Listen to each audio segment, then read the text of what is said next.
할렐루야. 우리 하나님께 영광을 돌려드립니다. 여러분 가정에서 예배하고 있는 성도들에게도 지금 하나님이 여러분 가운데 임재하시고 여러분에게 그 어떤 때보다 더 큰 은혜 주시기를 축원합니다. 미국 같은 데는 우리보다 비교할 수 없을 정도로 하루에도 수천 명씩 여전히 전염병 환자들이 생기죠. 그리고 또 많은 사람이 죽었습니다. 그럼에도 불구하고요, 여러분 미국에서는 여전히 다른 데는 문을 닫아도 교회는 문을 닫으면 안 된다 라고 말하며 사람들이 교회 모여 이런 때일수록 더 기도를 한다고 합니다. 기독교 문화가 그만큼 많이 자리를 잡고 있다는 얘기지요.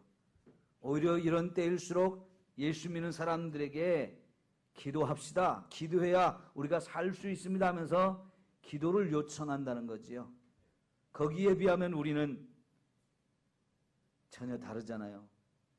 이런 때 무슨 예배냐 하면서 세상도 한 목소리로 손가락질하고 욕하고 비난하고 또 교회에서 모여서 예배 드리는 것 같다 그러면 신고를 해서 경찰이 출동하고 방송국에서 카메라 기자들이 들고 달려오고 이러는 시대에 우리가 삽니다. 여러분 그런 사람들까지도 하나님이 구원해 주시기를 우리는 기도해야 합니다. 교회가 더욱 세상 사람들에게 인정을 받으면서 교회 가야 산다. 교회 다니는 사람들이 기도해야 이 문제가 해결된다 하면서 기도를 요청하는 그런 시대가 되기를 소망합니다. 요즘 전염병으로 인해서 가족 간에 함께 지내야 되는 시간들이 많아졌죠. 좀 강제적으로 그렇게 되어지기는 했지만 감사한 일입니까? 불편하고 힘든 일입니까? 가족 간에 같이 모여서 오랜 시간을 함께 있어야 한다는 것이 힘들고 짜증스럽게 느껴지시는 그런 가정도 분명히 있을 것이고요. 함께 있다 보니까 잔소리도 많아지고 부부간에도 싸움도 많아지고 실제로 이혼율도 높아졌다고 그래요. 같이 있는 시간이 많아지다 보니까. 왜 그럴까요? 가족인데. 사실 어려울 때 가장 큰 힘이 되어지는 것은 가족이잖아요. 내 가족을 위해서라면 그 어떤 어려움도 나는 견딜 수 있다. 내 가족을 위해서 이거 참고 견뎌야 된다. 그런 마음들을 다 갖지 않습니까? 근데 정작 가족이 함께 모이니까 그 함께 있는 시간이 서로에게 고통스럽고 서로에게 불편스럽고 짜증나는 이런 시간들이 더 많아진다고 하는 것. 우리 가족이 함께 모일 때 우리의 관계가 문제가 있다는 것 아니겠습니까? 솔직히 우리가 우리의 가족 문화를 보면 가족인데도 불구하고 소중한데도 불구하고 함께 있는 시간이 부족해요. 자녀들은 아침 일찍부터 공부한다고 나가서 학교로 또 학교 끝나면 학원으로 돌아다니다가 밤늦게 돌아오죠. 직장에서 퇴근한 남편들은 이제 바로 집에 들어오기보다는 친구들을 만나고 술집으로 또 이것저것 취미 생활을 한다고 돌아다니다가 늦게 귀가하는 일이 참 많습니다. 바쁘게 살다 보니요 어린 아이들이 아빠의 얼굴을 잃어버리기도 하고 우리 아빠인지 손님인지 그렇게 생각하는 경향도 사실 많아요. 그게 오늘 우리들의 가족 문화입니다. 그런데 여러분 외국에는 가족들과 함께 보내는 시간이 굉장히 우리보다 더 많은 것 같아요. 그리고 그 가족과 함께 있는 시간을 더 행복하게 지내기 위해서 더 많이 노력하고요.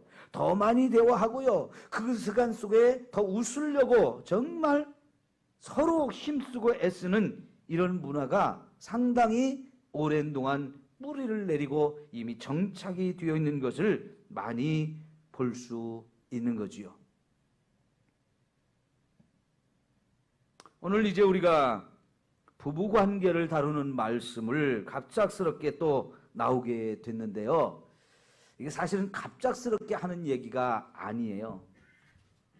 우리가 고난의 문제를 다루면서 실제적인 고난이 우리에게 어디서 어떤 방식으로 주어지는지를 구체적으로 말하는데, 첫 번째는 국가가 우리에게 고난을 주는 일이 역사적으로도 많았고요. 지금 우리도 그런 불편을 조금은 느끼고 있지 않습니까? 또 그런 불편이, 그 고난이 어떤 사람은 직장에서 혹은 종으로 있기 때문에 까다로운 그 주인을 만나서 그 주인과 직장 상사들에게서부터 어떤 핍박과 고난을 당하는 일을 겪기도 한다는 거지요. 요즘에 직장에서 나 교회 가서 예배 드렸다 그러면 아마 주변에 있는 사람들이 다 눈 크게 뜨면서 저 이상한 놈이라고, 왜 교회를 가냐고 하면서 그렇게 대할 수도 있어요. 그러면서 세 번째, 이 부부관계 속에서도 얼마든지 한 편이 한 편을 괴롭게 하고 고통스럽게 하고 핍박하는 일이 벌어질 수 있기 때문에 지금 오늘 이 말씀이 나온 겁니다. 에베소서나 골로새서에서도 아내들아 남편들아 하면서 이런 부부관계가 어떻게 되어야 되는지에 주는 이런 권면의 말씀들이 나오는데, 여기 베드로전서의 말씀이 비슷하게 나오지만 사실은 그 상황이 전혀 다르다는 얘기예요. 그 상황은 바로 부부간에도 심각한 고통을 주는 일이 어떤 한 사람을 통해서 어떤 한 사람에게 이렇게 임할 수도 있다는 얘기를 하고 있으면서, 이 문제가 해결되어져야 하기 때문에 오늘 말씀이 주어지고 있다 하는 거지요. 여러분 한번 생각해 보시면 1절에 보면 중간에 혹 말씀을 순종하지 않는 자라도 말로 말미암지 않고 그 안에 행실로 말미암아 구원을 받게 하려 함이니. 그러니까 가정에서 남편이 아내를 힘들게 하는 일이 분명히 벌어질 수 있는데, 그것이 믿음 때문에, 종교 문제 때문에 그렇게 될 수 있다는 거예요. 아내는 예수님을 믿게 됐는데 남편은 아직 예수를 안 믿어요. 그런데 이걸 조금 더 깊이 생각하면 이미 그 당시에는요, 어느 나라 어느 민족이든지 간에 거의 대부분 나라들이 전통적으로 가지고 있던 종교가 있었어요. 이 터키 역시 마찬가지고 그리스 역시 마찬가지고 로마 역시 마찬가지입니다. 자기들 나라 간에 또 혹은 민족 간에 오랜 세월 동안 전통적으로 내려오는 그런 종교가 다 있었고요. 거의 대부분의 사람들은 자기 민족, 자기 나라가 섬기고 있는 그 신앙을 계속해서 거의 대부분의 사람들이 받아들여서 그 종교 속에서 살고 있는 시대였습니다. 그런 가운데서 어느 날 갑자기 복음이 증거됐고요. 그 복음의 대부분의 가정에서 부인들이 먼저 예수님을 영접해서 신앙생활을 하게 된 거예요. 그러면 여러분, 남편은 전통적으로 가지고 있던 종교를 계속 가지고 있어요. 근데 어느 날 갑자기 부인이 그 전통적인 종교를 버리고 예수라고 하는 신을 새롭게 믿게 된 거예요. 그래서 그 가정에서 분명히 갈등이 생길 수밖에 없는 것이고요. 그냥 갈등이 아니라 더구나 그 시대에 가부장적인 문화가 셌잖아요. 남편이 종교가 있습니다. 가부장의 문화가 굉장히 셌던 그 시대에 어느 날 아내가 남편의 허락도 없이, 가장의 허락도 없이 전통적인 종교를 버리고 다른 종교를 받아들였거든요. 그러면 여러분, 이게 당연히 엄청난 핍박이나 어려움이 여기 생길 수밖에 없는 거죠. 그래서 오늘 이 말씀이 지금 여기 기록이 되어져 있다는 얘기예요. 여러분 혹시 명예살인이라는 말을 들어본 적이 있습니까? 명예살인. 이거는요, 이슬람권에서 지금도 시행되고 있는 것인데요. 이슬람권에서는요, 절대로 다른 종교를 허락하지 않죠. 그러니까 지금도 선교사들이 이슬람교를 국가의 종교로 정한 나라들에는 들어가기가 정말 어렵고요. 거기서 들어가서 하려고 목숨을 걸어야 되는 일들이 정말 어려운 거예요. 제 대학교 동창이 처음부터 이집트라고 하는 나라를 선교 대상으로 삼고 신학을 공부할 때부터 그 나라를 선교사로 가기 위해서 준비하고 엄청나게 노력을 해서 졸업하자 준비한 다음에 선교사로 파송되었는데요. 얼마나 어렵든지 5년이 가도 한 사람을 전도하기가 너무 어렵다는 거죠. 자, 그런 나라에서요, 어느 날 부인이 기독교로 개종을 했다고 합시다. 그 나라에서는 절대로 허락될 수 없는 일이거든요. 그러면 그거는요, 그 가정, 그 가족의 가문의 명예를 땅에 떨어뜨린 일이라고 생각하기 때문에 그 가족의 다른 식구들이 다 함께 모여서 이슬람교를 버리고 개종을 한 그 사람을 잡아다가 동네 사람들이 다 보는 앞에 잡아다 놓고 공개적으로 살인을 하는 거예요. 돌을 던져서 죽이든지 목을 쳐서 죽이든지 가족들이 앞장서서 가족의 명예를 실추시켰다. 윤리적으로 잘못을 범했다 그러면 그거는 가차없이 그냥 죽여버리는 거예요. 이걸 명예살인이라고 합니다. 왜? 그렇게 해서 자기 가문의 명예를 지키려고 하는 거지요. 전 세계에서 인권 문제를 거론해가지고 이제는 이슬람권에서도 이런 문화가 좀 점점 사라지고 있고 그 이슬람 국가에서도 이런 걸 못하도록 법으로 금지하는 추세에 있지만 아직도요, 이슬람권에 가면 이런 일이 실제로 벌어지고 있어요. 자, 이런 일이 지금 이 베드로 전서가 쓰여지던 시대는요, 비일비재하게 여기저기서 벌어지고 있었다는 이야기죠. 자, 그런 상황 속에서 여자들에게 오늘 하나님이 하시는 말씀이 남편에게 어떻게 하라고요? 순종하라고요. 야, 이런 상황에서 순종이 쉽지 않죠. 매일매일 구타가 이루어지고 교회를 나가지 못하게 하고 밥을 굶기고 옷을 숨기고 여러 가지 방법으로 아내를 괴롭히고 힘들게 하고 신앙을 버리도록 강요하는 이런 상황이 벌어지고 있는 상황 속에서 여러분, 아내가 남편에게 순종하라는 거예요. 여기서 순종이라는 말 속에 다른 건 다 순종하지만은 예수를 버리라고 하는 그 남편의 강요, 그것만은 순종할 수가 없는 거죠. 그리고 그것 빼고는 나머지는 다 전적으로 순종하라고 가르치고 있는 거예요. 여러분, 순종이라는 것이 이렇게 중요합니다. 내가 힘들고 어렵고 또 그런 엄청난 구타와 핍박과 어려움을 당할 때 사실 같은 인간이기 때문에 속에서 얼마나 많은 감정들이 올라오겠습니까? 원망도, 미움도, 불평도, 이제 이걸 벗어나고 싶은 그 감정들이 얼마나 많이 올라오겠어요. 근데 그걸 다 참고 참으면서 순종하라는 것이 이게 하나님께서 저와 여러분에게 가르치는 말씀이에요. 이런 상황이 있을 때 여러분 순종할 수 있을까요? 어렵지만 순종해야 된다는 것이 하나님의 말씀입니다. 여러분, 예전에 가정이 다 예수를 믿지 않을 때 남편으로부터 혹은 아버지로부터 우리가 예수 믿는 것 때문에 핍박을 받던 경험들이 가지신 분들이 우리도 많아요.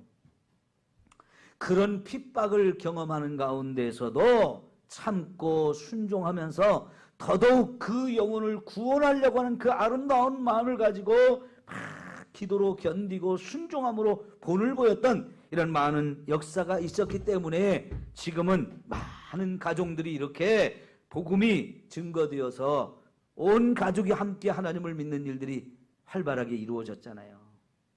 순종이 바로 그런 결과를 가져오는 줄 믿습니다. 어쩌면요, 이런 것까지도 다 순종하라고 할 때, 매를 맞으면서도 순종하라고 할 때 이 시대 사람들은 그건 시대에 뒤처진 얘기입니다. 그러면서 나는 그런 말 순종 못하겠습니다. 그런 말씀에는 내가 동의를 못합니다. 이렇게 말할 수 있을지 모르겠어요. 그러나 여러분 착각하지 마십시오. 오늘날과 같이 여자들의 인권이 이제 보장이 되어지고 이만큼 여자들이 자유를 누리며 살 수 있게 된 배경 속에는 기독교의 역할이 가장 컸어요. 하나님의 말씀을 통해서 사람들이 맞다, 남자나 여자나 다 똑같은 인권을 가진 사람이고, 남자라고 해서 가부장 문화가 가졌다 할지라도 여자를 무시해서는 안 된다 하면서 여성들의 인권을 존중하는 이런 시대가 되어진 것도 결국은 하나님 말씀 때문에 여기까지 온 거예요. 결코 여자가 부인이 남편에게 순종하라고 한다고 해서 여성들의 인권을 무시하는 얘기가 아닙니다. 이게 하나님의 원리예요. 왜? 하나님께서는 남자를 가정의 머리로 세웠다고 하시지 않습니까? 왜 가정의 머리가 필요합니까? 가정에도 질서가 필요하고 리더가 필요하기 때문에 그런 거예요. 그 남편을 리더로 세워서 지도자가 되어서 가정을 잘 이렇게 다스리게 되어지고 가정의 식구들이 그 권위를 인정하며 거기에 순종할 때 여러분 그 가정이 평안하고 그리고 함께 갈 수가 있다는 거지요. 물론요, 과거에 가부장적인 이런 문화 속에서 우리가 살아올 때 사실 그때는 남자는 높여주고 여자는 무시하는 이런 문화가 있었기 때문에 남편이 함부로 아내를 구타하고 괴롭히고 힘들게 하는 일들이 많았어요. 그런 것은 잘못된 것이지요. 그럼에도 불구하고 하나님께서는 저와 여러분에게 그 가장의 권위를 세워주고 그 가장의 질서 앞에 그리고 그 권위 앞에 순종해서 가정의 질서를 세우라고 말씀을 하시는 거예요. 그러면서 특별히 예수 믿는 저와 여러분에게는 혹시라도 내 남편이 하나님을 믿지 아니하면 그 남편을 구원할 책임을 저와 여러분에게 주셨고 저와 여러분이 그 사람에게 그 남편에게 복음을 전해서 그도 하나님을 믿고 함께 구원받을 수 있는 기회를 만들어줘야 된다는 이 사명을 주셨죠. 그 사명을 감당하는 데 있어서도 복종이라는 것, 순종을 하는 것이 절대로 필요하다고 말씀하고 있죠. 여러분 특별히 5절, 6절을 한번 볼까요? 오늘 말씀의 5절을 보면 전에 하나님께 소망을 두었던 거룩한 부녀들도 이와 같이 자기 남편에게 순종함으로 자기를 단장하였나니 특별히 사라가 아브라함을 주라 칭하여 순종한 것 같이 너희는 선을 행하고 아무 두려운 일에도 놀라지 아니하면 그의 딸이 된 것이니라. 여러분 사라를 예를 들어서 설명하고 있어요. 아브라함의 아내 사라, 그 사라가 자기 남편을 뭐라고 불렀다고요? 주라고 불렀다는 거예요. 주인이라고 불렀다는 겁니다. 그러면서 순종했다는 거예요. 지금 성경은 그런 것을 예를 들어서 우리에게 설명하는데 아브라함 하면 유대인의 조상일 뿐만 아니라 우리 예수 믿는 사람들의 믿음의 조상이라고 말하잖아요. 우리는 아브라함의 후예이고 그래서 아브라함처럼 하나님을 섬기면서 아브라함이 받은 복을 받을 사람인데 여기 마지막에 사라의 딸이 된 것이라고 표현하는 것은 여성들도 사라의 본을 따라가면 사라와 같은 복을 받는 사람이 되어진다 하는 얘기죠. 여러분 그래서 이렇게 우리에게 순종하는 것이 아름다운 것이라고 이야기를 하고 있는 거죠. 두 번째로 이제 여자들에게 요구하는 것이 있는데요. 그게 뭡니까? 거룩함으로 자신을 단장하라 하는 것이에요. 이 단장이라는 말이 결국은 화장을 한다는 그런 뜻이죠. 아름답게 꾸민다는 건데 여러분 여자들에게 있어서 최고의 소망은 뭡니까? 자신이 아름답게 보이는 거거든요. 그거는 여자들에게 본능이에요. 그래서 여러분 여자들이 제일 많이 듣고 싶어하는 거 당신 참 오늘 아름답다 이렇게 말해주는 거예요.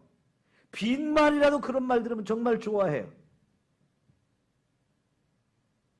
여러분 설교하는 목사가 제일 듣고 싶어 하는 게 뭔지 여러분 아시죠? 예, 목사님이 은혜 받았습니다 하는 거 제일 듣기 좋아해요.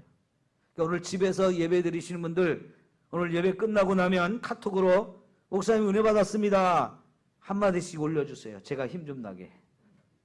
그래야 여러분도 가정에서 지금 누가 지금 예배를 드리고 있구나, 예배를 안 드리고 있구나, 저도 그게 확인이 좀 되고 싶어요. 이럴 때 정말로 예배를 드려야 되는데 교회 못 나오는 걸 핑계로 해서 예배를 아예 안 드리시는 분들이 분명히 있거든요. 사실은 그분들이 제일 걱정이 돼요. 우리가 말씀을 듣지 않으면 결국은 믿음이 연약해지고요, 식어집니다. 그래서 믿음을 버리게 되어져요. 그게 사실은 제일 염려가 되어지는 부분이기 때문에 오늘 우리가 이렇게 영상으로라도 있는 곳에서 예배를 드릴 수 있기 위해서 이렇게 우리가 노력을 하는 거잖아요. 여러분 마찬가지예요. 여자들한테는 아름답다는 얘기를 해주는 것이 진짜 최고의 축복이에요.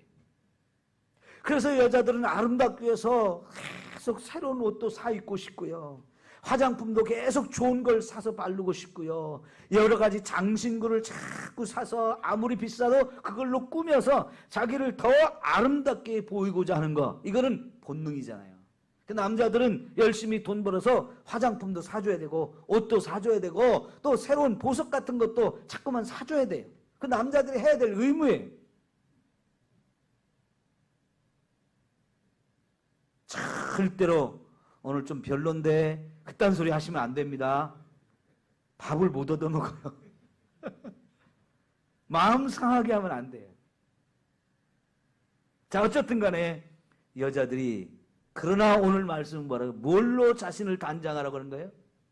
외모를 꾸미려고 하지 말고 사실 더 중요한 것은 자신의 속사람, 자신의 마음을 단장하라고 말하고 있잖아요. 그래서 3절 4절을 봅시다. 너희의 단장은 머리를 꾸미고 금을 차고 아름다운 옷을 입는 외모로 하지 말고 뭘로 하라고요? 오직 마음에 숨은 사람을 온유하고 안정한 심령에 썩지 아니할 것으로 하라. 이는 하나님 앞에 값진 것이다. 하나님 앞에도 그것이 정말 값지게 보인다는 거예요. 자기 남편에게만 그렇게 보여지는 것이 아니라 하나님 앞에도 그게 아름다워진다는 거예요. 여러분, 여자들의 아름다움의 문제 생각할 때 사실은 남자들은요, 자기 부인이 아름다운 거 정말 좋아해요. 그래서 우리 부인이 정말 다른 여자보다 더 아름답다는 걸 자랑하고 싶어 해요. 그러면서도 그 여인은 나만을 사랑하는 사람, 나 혼자만 사랑하는 사람이 되어주고 싶잖아요. 다른 사람이 내 부인의 아름다움에 취하면 안 되잖아요. 여러분, 어쨌든 간에 여자의 그 아름다움을 남자들은 보기를 원하는데, 그래서 여자들이 자신을 아름답게 단장하고 남편에게 보여야 되는데, 그것이 뭐냐면 겉만이 아니고 속사람이 아름다워야 된다는 거지. 그러니까 여자가 고우려면 얼굴만 예쁘다고 아니라고 그랬죠? 마음이 고와야 된다고 유행가 가사도 그러잖아요. 여러분, 정말 하나님의 말씀대로 우리가 그 말씀을 마음에 새기고 그 말씀에 순종하다 보면 저와 여러분 모르게 진짜 우리의 속사람이 아름다워질 줄 믿습니다. 그럼 여러분 생각해 보세요. 남편에게 자꾸 핍박을 받고 구박을 받고 어려움을 당하는 사람의 얼굴이 활짝 필 수 있을까요? 근심 걱정이 끊이지 않을 거고요. 막 그거 속을 끓이다 보면 결국 속병도 나요. 그런데 여러분, 그런 사람일지라도요, 하나님 말씀을 마음에 품고 그 말씀대로 살다 보면 속에 편안함이 오는 것이고요. 그러면 그 아무리 핍박을 해도 웃으면서 남편을 대할 수 있게 되어져요. 그러면 그 여인을 보면서 어찌 남편이 더 구박을 하겠어요? 어찌 거기다 대고 욕을 하고 비난을 하고 막 핍박 어렵게 하겠어요? 아니죠. 그래서 하나님께서는 저와 여러분에게 우리의 속사람을 더 아름답게 단장하라고 하는데, 그러면 그럴수록 마음이 편하면 얼굴도 환해지게 돼 있어요. 화장을 안 해도 이쁘어지게 되어져요. 이것이 최고의 화장인 줄 믿습니다. 하나님은 정말 위대한 진리를 저와 여러분에게 가르치는 거예요. 아무리 얼굴에 비싼 화장품 찍어 발라보세요. 그 화장품 지우고 나면 화장독 때문에 얼굴이 더 상해 있어. 근데 화장을 안 해도 예쁜 사람이 진짜 예쁘죠? 그 화장을 안 해도 예쁜 사람은 왜 그래요? 마음이 편하니까 화장을 안 해도 얼굴이 환해지고 피부도 고와지고 그런 거잖아요. 하나님이 위대한 진리를 가르치는 거예요. 여러분, 그렇게 하나님의 은혜로 여러분 속을 편하게 하고 여러분 마음을 아름답게 단장할 수 있기를 축원합니다. 그 다음에는 남편들에게 주시는 말씀인데, 특별히 여기 남편들에게 주시는 말씀은 남편들아 하면서 주시는데, 이 남편은 예수님을 믿는 남편에게 하는 걸까요? 안 믿는 남편에게 하는 말씀일까요? 상식적으로 생각했을 때 안 믿는 남편에게 이런 말 써줘도 그들은 안 읽으니까 몰라요. 그러면 이거 누구한테는 말씀이에요? 예수 믿고 있는 남편들에게 하시는 말씀입니다. 그러면 오늘 이 자리에 있는 또 가정에 있는 남자들이 꼭 들어야 되는 말씀이죠. 첫째, 지식을 따라 너희 아내와 동거하고 그랬어요. 아내와 함께 살려면 지식이 필요하대요. 무슨 지식일까요? 여자에 대해서 알라는 거예요. 여자에 대해서. 여러분, 그런데요, 남자는 참 미련해가지고 여자가 자기하고 똑같은 줄 알아. 근데 절대로 그렇지 않아요. 여자들은 남자하고 정말 달라요. 그래서 그런 나하고 전혀 다른 여자와 살려면 여자가 어떤 사람인지에 대해서 자꾸 공부도 막 하라는 거예요. 공부 좀. 지식이 필요하라는 거예요. 다른 여자는 몰라도 되고요. 나하고 함께 사는 여자가 어떤 여자인지를 좀 자꾸 알아야 돼요. 그 여자가 나한테 맞춰주기만을 바라는 것이 대부분 남자들의 습성이거든요. 얼마나 이기적이에요. 그리고 자기한테 잘해주면 혼자 해 하면서 좋다고 그러는데 자기한테 안 맞춰주면 그때부터는 이제 여자를 불편하게 만들어요. 그런데 여러분, 그 다음에 나온 말씀에 보면 그를 더 연약한 그릇으로 생각하라는 거예요. 여자들은 연약해요. 깨어지기 쉬운 유리그릇과 같아서요, 조금만 건드려도 쉽게 상처를 받고 금방 아픔을 당할 수 있는 게 여자예요. 그러니까 여자가 어떤 존재인지를 우리가 남자들은 좀 잘 자꾸 연구도 하고 사람들의 말도 좀 듣고 좀 자꾸 배워서 여자를 어떻게 해줘야 되는지 좀 이런 것 좀 알고 좀 해라는 거예요. 여러분, 냉장고에 반찬 맛있는 거 다 만들라고 넣어놨는데 왜 그걸 못 찾아 먹을까요? 에? 냉장고를 열어놓고도 뭘 먹어야지 그러면서 또 닫아. 이게 남자들이거든요. 그러면 안 돼요. 이제는 남자가 변해야 돼. 생각이 변해서 우리 아내가 이렇게 냉장고에 이것도 만들어놓고 저것도 만들어놓고 다 맛있는 거 만들어놨으면요, 혼자 있었을 때도 좀 꺼내서 데펴서라도 아니면 전자레인지 넣어가지고 좀 따뜻하게 해서 먹을 줄도 알아야 돼요. 그래서 여자들이 나가서 좀 혼자 자유로운 시간을 가질 수 있도록 기회도 줘야지.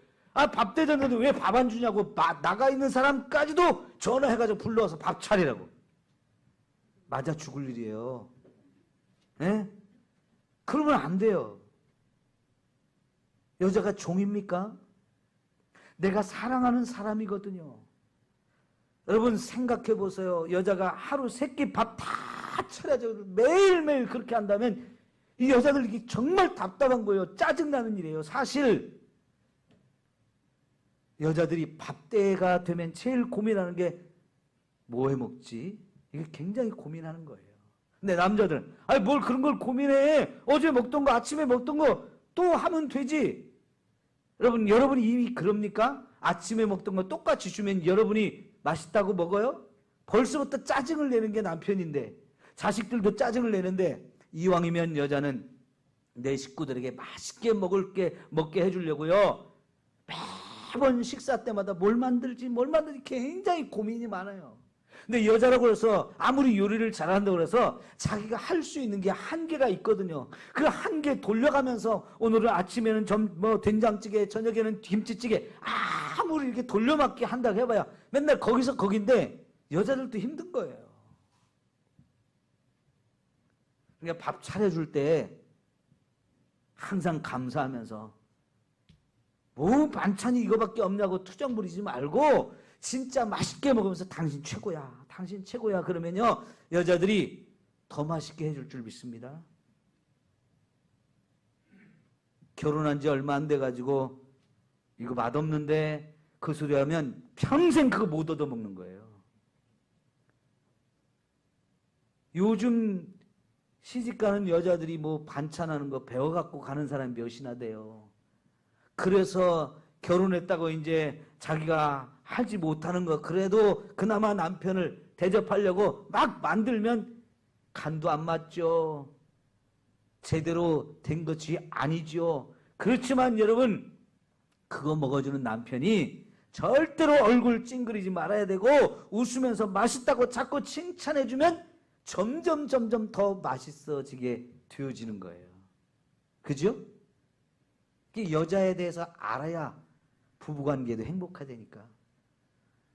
내 아내를 어떻게 해줘야 행복할지 전혀 한 번도 생각해보지 않은 사람이라면 행복하게 살 자격이 없어요. 대접받을 자격이 없어요. 내 아내에게 어떻게 해줘야 내 아내가 마음이 편하고 내 아내가 행복한지 그걸 자꾸 생각하고 그걸 대접해줄 줄 알아야 그 남편이 왕대접을 받는 것이고요. 그러면 그 아내를 왕비 대접을 해줄 수 있는 거예요. 부부로 함께 살면서 싸워본 적 없는 사람 있나요? 다 싸워보죠. 싸우지 않고 사는 부부는 하나도 없어요. 그래서 제가 주례를 하면 주례하기 전에 꼭 신랑 신부를 오라고 해가지고 제가 가르쳐주는 게 있는데 제일 제가 중점적으로 가르치는 게 뭐냐면 부부 싸움의 원칙을 가르쳐요. 싸우는 법을 가르쳐요.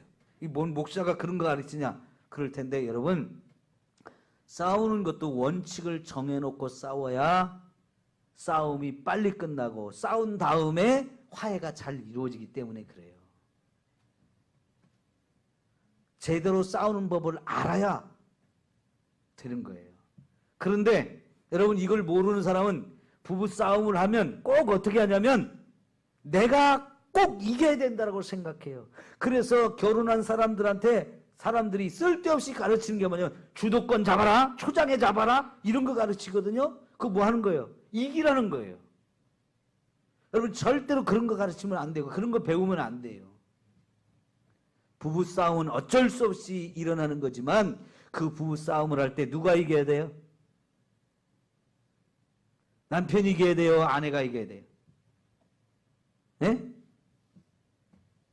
둘 다 이겨야 돼요. 둘 다. 그걸 가르쳐서 뭐라고 하냐면 윈윈이라고.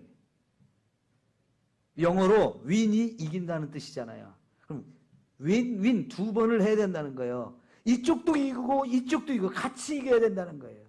싸우기는 싸우지만 어느 한쪽이 이기고 어느 한쪽이 지는 그런 싸움을 하는 게 아니고 같이 이기는 싸움을 해야 된다는 거예요.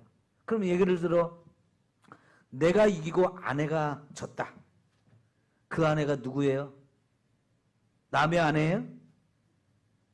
내가 평생을 함께 살아야 될 내 아내. 이긴 나는 좋지만 진 아내는 어때요? 기분이 확 상했어요. 마음이 안 좋아요. 속에 꽁하게 되어져요. 상처가 생겼어요. 그러면 밤이 돼서 이불 덮고 자야 되는데 한 입을 덮고 싶겠어요? 억지로 한 입을 덮었다 합시다. 얼굴을 마주보고 자져요? 행 돌아서 저게 자죠. 아침에 일어나서 밥을 먹으려고 하는데 밥상이 안 차려졌어요. 이거 왜 그래요? 내가 이겼기 때문에 그래요. 이긴 날은 기분이 좋아서 아침에도 밤에 잠도 잘 자고 아침에도 기분 좋게 일어나는지 모르지만 여러분 그거는 아니에요. 하나님께서요 저와 여러분에게 가르치는 지혜는 같이 이겨야 된다는 거예요. 같이 이겨야. 상처를 주지 말고 한을 품게 하지 말고 화가 나고 분노가 나게 해서는 안 된다는 거예요. 그런 것이 바로 지식을 따라 통과하라는 거예요. 그러니까 부부관계가 행복해지려면 사실은 잘 배워야 된다는 얘기죠. 마지막으로요. 여러분 이 남편이 아내를 어떻게 하라고 그랬어요? 생명의 은혜를 함께 이어받을 자로 하라 귀히 여기라 그랬어요. 생명의 은혜를 함께 이어받을 자. 천국에 같이 가서 그 천국에서 하나님과 영원히 함께 살 사람이라는 거예요. 함께 구원받고 같이 천국 가서 같이 살아야 될 사람이라는 거예요. 그러기 위해서 어떻게 하라고요? 귀하게 여기라 그랬어요. 귀하게 여기라고. 여러분 딸을 낳아서 길러보니까요. 참 딸이 참 귀해요. 아들도 귀하지만 딸을 더 귀하게 여기는 마음이 있더라고요. 저만 그런가요? 여러분도 다 마찬가지죠? 그러니까 시집가기 전에 딸을 참 사랑하면서 귀하게 키웠는데 시집 보내려고 하면 아버지들이 섭섭하대요. 딸이 시집갈 때 아버지들이 제일 섭섭하대요. 그래도 그 딸을 시집 보내주잖아요? 그럴 때 어떤 마음이에요? 내 딸이 시집가서 남편에게 시댁 식구들한테 사랑받으며 귀하게 여김받으며 살기를 바라죠. 그런 여자를 내 아내로 데려왔어요. 그러면 어떻게 해야 돼요? 내 딸보다도 더 귀하게 여기면서 사랑해 줘야 된다는 거죠. 그러나 우리 전통 문화에서는 그러지 않았죠. 여자가 시집가면 그때부터 정말 고생을 많이 했어요. 시집살이를 하면서 한을 품고 살았어요. 여자가 시집가면 벙어리 3년, 눈 감고 3년, 귀 막고 3년 그렇게 살라고 했죠. 이게 사람입니까? 이게 사람이에요? 그거 아니거든요. 제가 일본에 이렇게 갔더니요. 어느 집 앞에 발판이 있어요. 발판이 있는데 거기 고양이 그림이 있는데 고양이 3마리가 있더라고요. 하나는 입 막고 있고 하나는 눈 감고 있고 하나는 귀 가리고 있고 이런 걸 발판으로 만들어가지고 집 앞에다 놨어요. 일본에도 그런 속담이 있나 봐요. 에? 눈 감고 3년, 입 닫고 3년, 귀 막고 3년 똑같은 속담이 일본에도 있나 봐요. 그러면 안 되죠. 똑같은 사람인데. 여러분 정말 평생 함께 사는 사람인데 내가 최고로 대접해 주자면 누가 대접해 주겠어요? 내가 제일 귀하게 여기자면 세상에 누가 귀하게 여기겠어요? 내 집안에서부터 내가 귀하게 여겨야 남도 귀하게 여기는 거지요. 여러분 이제 오늘 말씀을 정리합시다. 오늘 말씀은 저와 여러분의 가정을 말씀 위에 세우라는 거예요. 하나님 말씀이 있는 가정, 아내도 말씀을 따라 순종하고 남편도 말씀을 따라 아내를 귀하게 여기면서 아내를 제대로 알고 대우해 주라는 거예요. 하나님 말씀이 우리 가정에 기초를 두고 이렇게 살아갈 때 그 가정이 건강한 가정이고요. 부부간에 행복해야 자녀들도 거기서 행복해요. 부부가 행복하지 못하면 자녀들은 엄청난 상처를 받으며 살기 때문에요. 그 자녀가 또 결혼하면 또 불행한 가정을 만들어요. 이게 대를 이어가는 거예요.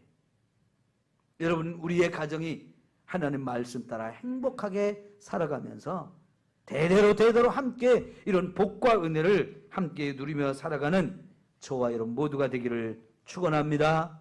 기도합니다.